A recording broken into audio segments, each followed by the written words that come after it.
This is basically the final, almost the final video in this series on tanning leather. The leather is finished pretty much, and the only remaining video will be a Q&A video. So if you have questions about this process and tanning or tools or something like that, feel free to ask. Just avoid questions like, how do I tan this skin, or big open-ended questions, how to tan a fur or something like that. And let's just keep it kind of topical, but feel free to leave comments with questions, and I'll be going through all of the old videos, all 16 of them, and looking at the questions for talking points and questions to answer for the next video. I may also do some videos on making stuff from this leather, which I probably mostly would be auctioning off after I make it.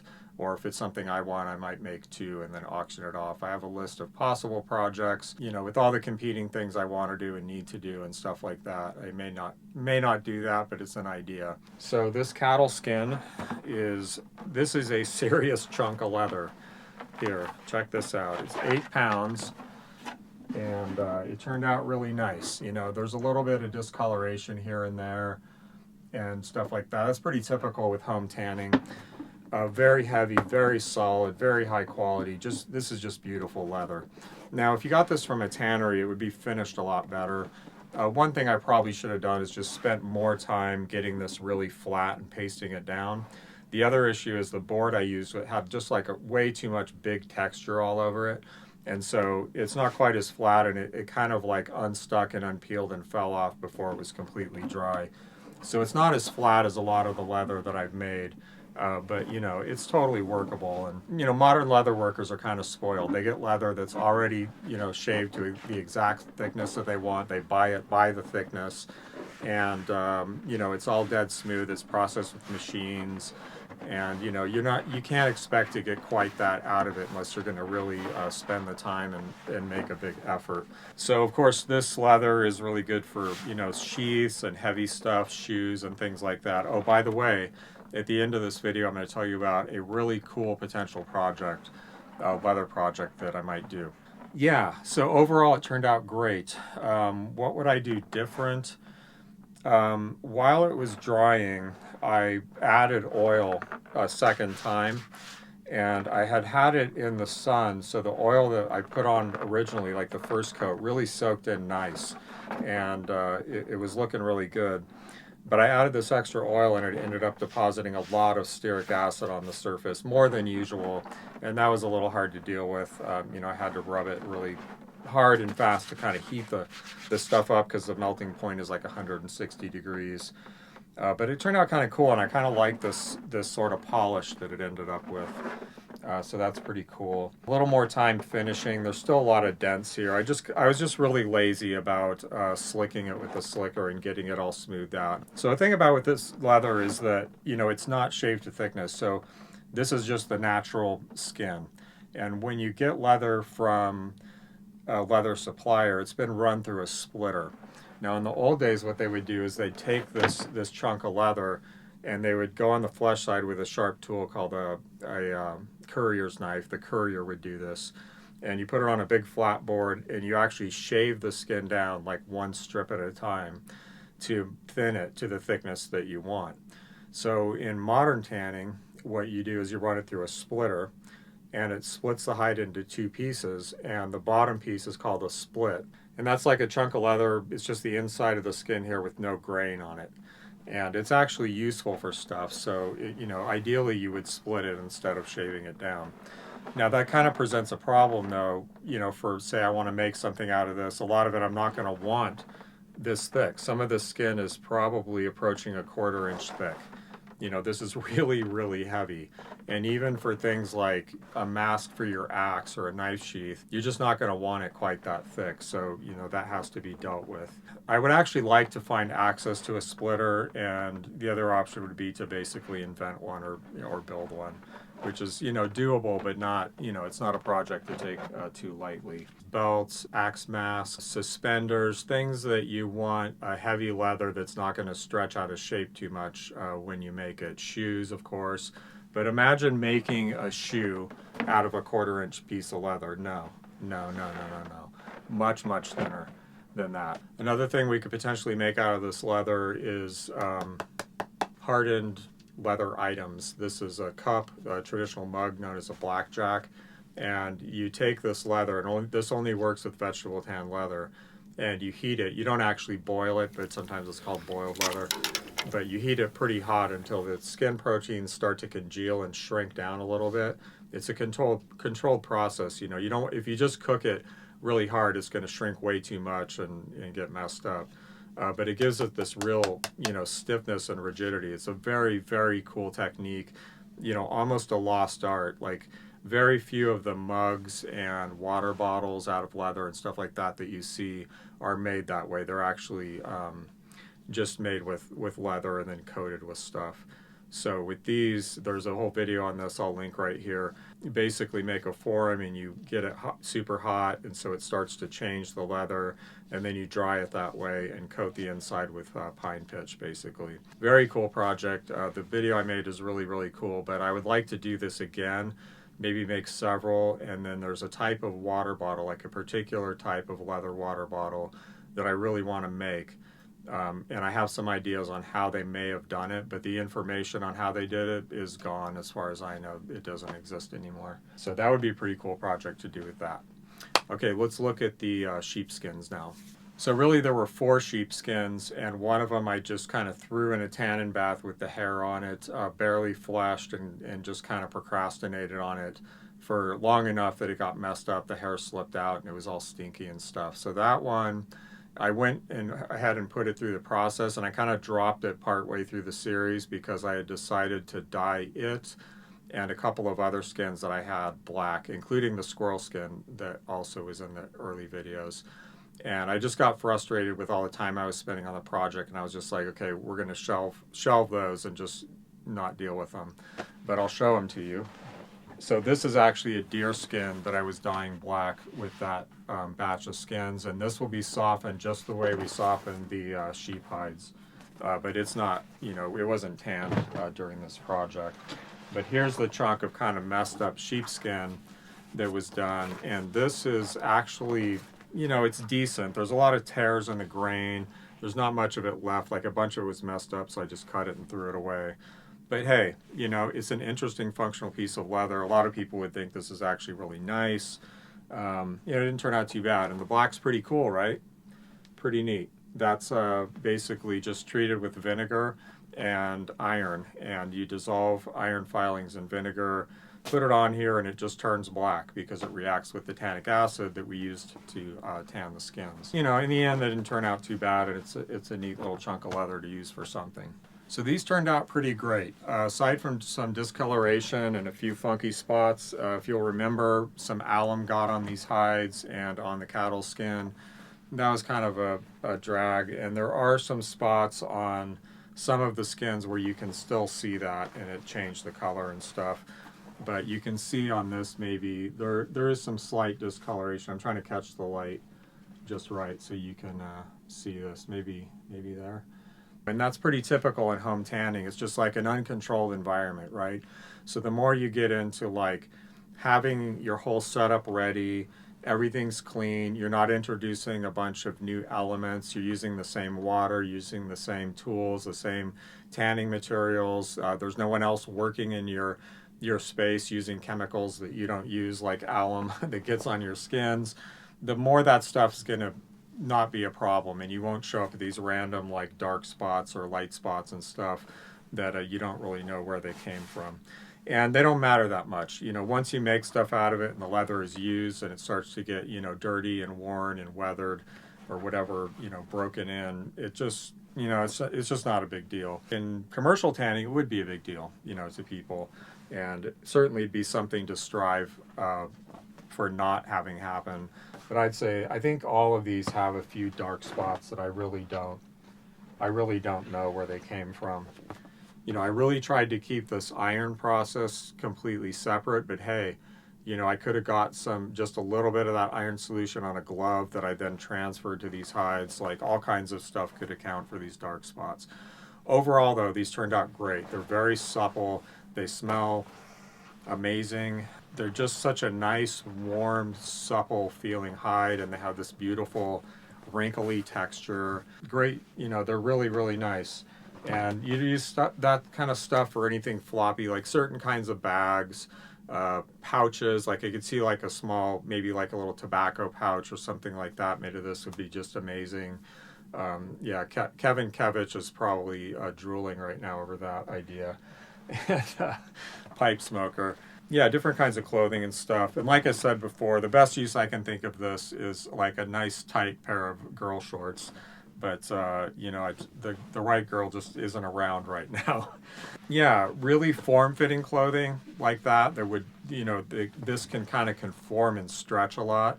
But also just imagine a jacket made out of this. Imagine if you had a really nice jacket made out of this beautiful, warm, you know, bark tan skin with this awesome texture. I mean, that would be so cool. As far as the sheep versus other skins goes, you know, it's definitely has less body, especially out around the edges, than like a deer skin. Like if I pick up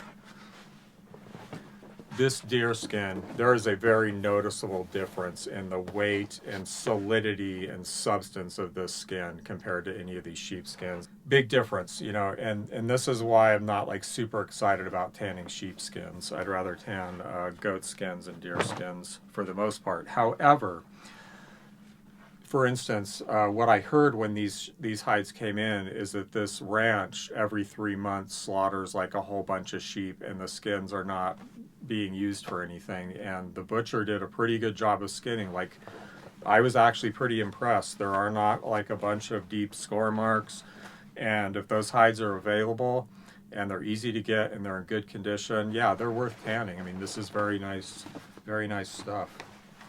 As far as other uses of this goes, it's not going to be the best choices for like a strap, like a belt or a strap or something that's going to get stretched on a lot. Once you cut like a strip out of this, it's say 2-inch wide, and you start to pull on it and you're wearing it or something like that, it's going to stretch out of shape. It doesn't mean that you can't use it. You could use it with a backing of a stiffer leather. You could use it with a backing of canvas or a core of canvas. You could potentially double it up. That would help a lot. But in general, this isn't really the type of material that you would think of for that. Although, you know, this as a guitar strap, for instance, would be amazing if you could do that and put a backing on it or something to keep it from deforming and stretching out when you actually use it. Things I would do different with these. Again, the whole contamination issue, just getting your system down so everything's clean, you're using the same stuff, you have good equipment, you're not having, during this process, I had 2 different tubs spring a leak in the bottom and drain out and cause problems. And that very well may be where some of this discoloration came from. Just stirring more like in the beginning when you're setting the color. I kind of made an effort, but as I recall, and I don't remember for sure, I didn't really move it enough, and there was some like a lot of modeling that took a long time to even out, and maybe it didn't all even out in the long run. Oh yeah, and I used 2 different solutions. So I used one, but it kind of got used up and the hides were still modeled, and then I put them into another solution that's going to be a slightly different color. And just in general, you know, more attention and less procrastination. The problem with bark tanning is that it gives you these windows where you can, you know, chill out for a while and kind of like the hide's not going to be ruined. It's kind of like just the way a lot of us are. If you we give ourselves an inch and we take a mile from ourselves. And so, you know, just really being attentive, like that's the best way to put it, is more attentiveness and less procrastination. We could probably turn these out like with a little bit more of like an even color. So there was a 4th skin that I made flat and smooth, and it doesn't look too flat and smooth now because I kind of rolled it up in a roll and set stuff on top of it and everything. This piece turned out to be over oiled. There's much too much oil in it, and you know, maybe that's good because a lot of people have asked me about that. And what I would do is just wash it in warm water and soap and then tack it out again. So in this case, I don't want to do the whole pasting thing again. It already has a lot of oil in it. And I probably would do that and then just tack it out to a clean board and just try to, you know, stretch it into a natural shape and tack it out and dry it really slow. Just the same shape, like I'm not trying to stretch it out, and that'll flatten it back out and make it nice and smooth and get rid of the excess oil, and it'll be fine. Now, the oil actually will leave over time. There's actually like oil on the surface that kind of creeped out and solidified when it was hot. So getting all that off, but if I actually made things with this and then used it, it's going to dry out. You probably have noticed that, well, you have to condition leather occasionally, right? Because the oil that's in it that's conditioning it leaves. Where does it go? I think most of it probably goes into like dust and dirt and stuff settling on here. Like, okay, if you have a pair of boots and you wear them in the mud a lot and dry them, the clay will really quickly pull all the oil out of the hide, and they'll need to be oiled more often, right? If it's repeatedly wet and dried and they're getting dirty and stuff like that. So I think that's where it really happens, but I don't want to start with this. It just feels a little heavy and clammy, and I'd rather just redo it. So it will be that simple. It'll be like washing in some warm water with just regular soap, flattening it out really nice, tacking it out, maybe using the slicker again to kind of smooth it out, dry it, and we're good to go. So this would have similar uses to the softened leather, but it's definitely more kind of just rigid and solid feeling. However, if the item is used a lot, it's going to break in and it's going to end up eventually a little bit more like this. So you want to keep that in mind when you're using it. Also, being sheep, it's going to be more stretchy, less cohesive, more likely to stretch out and change than, say, a goat skin of the same thickness and size, because the goat skin is just going to have a much finer, tighter fiber structure. Again, though, it's a nice piece of leather. It turned out pretty good. I like it, and it could have some interesting uses. I'm not sure what on that one yet. And then there was this little piece of neck that came off of that smoother finished hide, except that I, ran this over the cable and softened it the same way I did the soft sheepskins. And this is just really cool, and it's got this great wrinkly texture on the neck. There's got to be something cool to do with that.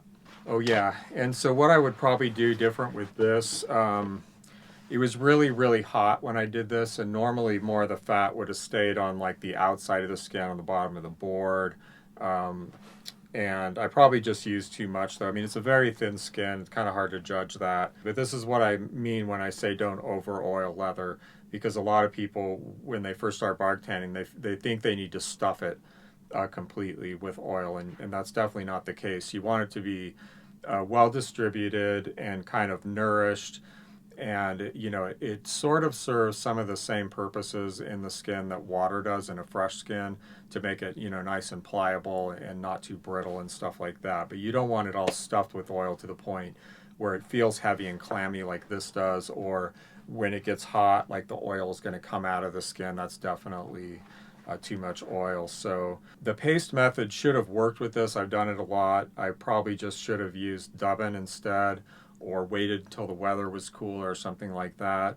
And then again, the other options are to oil it more lightly and then just tack it out or somehow stretch it to dry in a different way than that whole pasting technique. I'm kind of glad we did that, because I got to show you how it works. And other than it just being too much oil, it worked pretty well.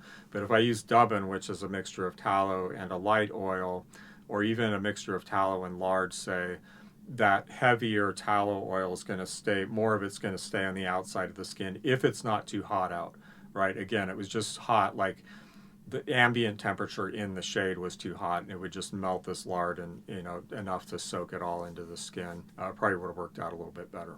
I would like to do more tanning. I just can't afford to do more tanning. It's very, as you watched in this video, it's more time consuming. Well, I would say for me, it's more time consuming than I ever remember it is. When I get to watch the videos back, it's like more obvious how much time I spend on this process. I'm actually thinking of taking an intern or two this summer, and if that happens, tanning will probably happen, and related to this project I'm going to talk about in a minute. I'd like to be moving more hides through. It'd be really cool to actually tan enough leather to make some stuff to sell in the store. Maybe one of the things I was thinking about making with this heavy leather is like just little badges, like little SkillCult badges that are stamped with my logo, and just like holes around the edge so you can sew it to your jacket or something. That'd be really cool.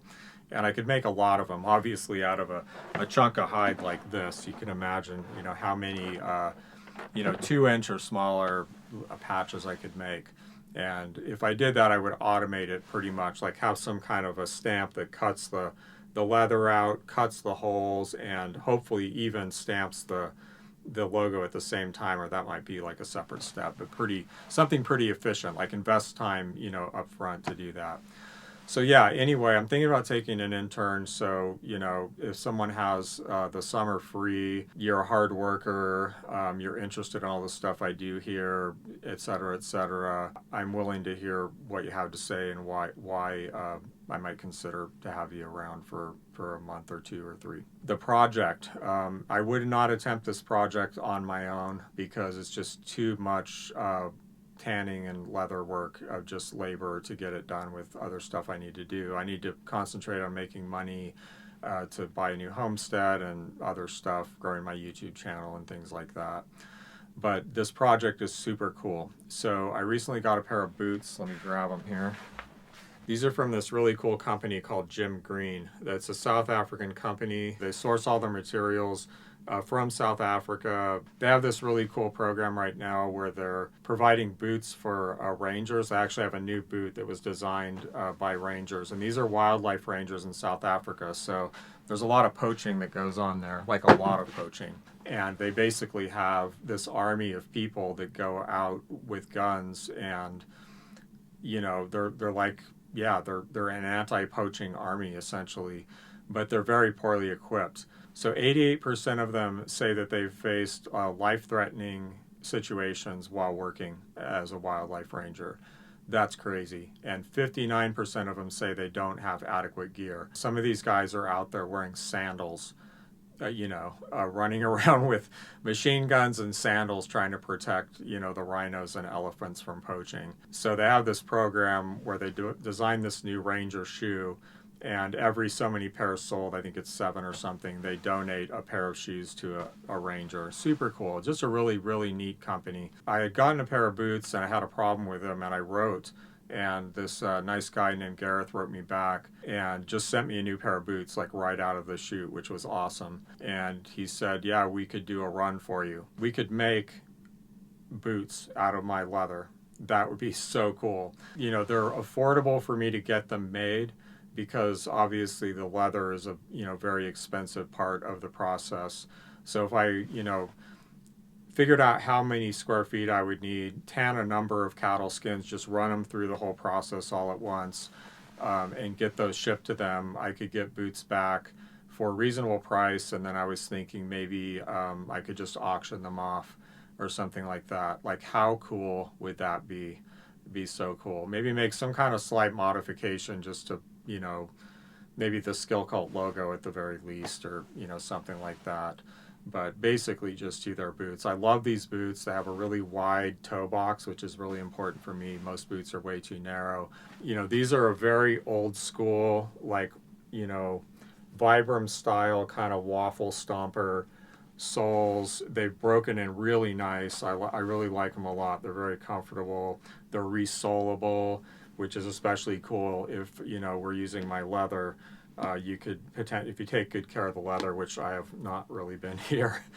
Again, they get muddy, and if you don't oil them really consistently, they start to get brittle and the grain will tear real easy. Also, I'm just really hard on shoes. You put a pair of shoes on me and they're going to get run through the ringer. Probably this model right here. And also, just in general, I'd recommend checking this company out because these are $130 and they're not $130 boots compared to anything else in the States. They're much nicer. Of course, I thought about making my own boots and shoes, but that's such a learning curve, to even attempt to do that. So this is a really neat option possibility. So watch this video of making this leather mug I was just showing you. This is the whole playlist for this whole tanning series if you want to go watch it or catch it up.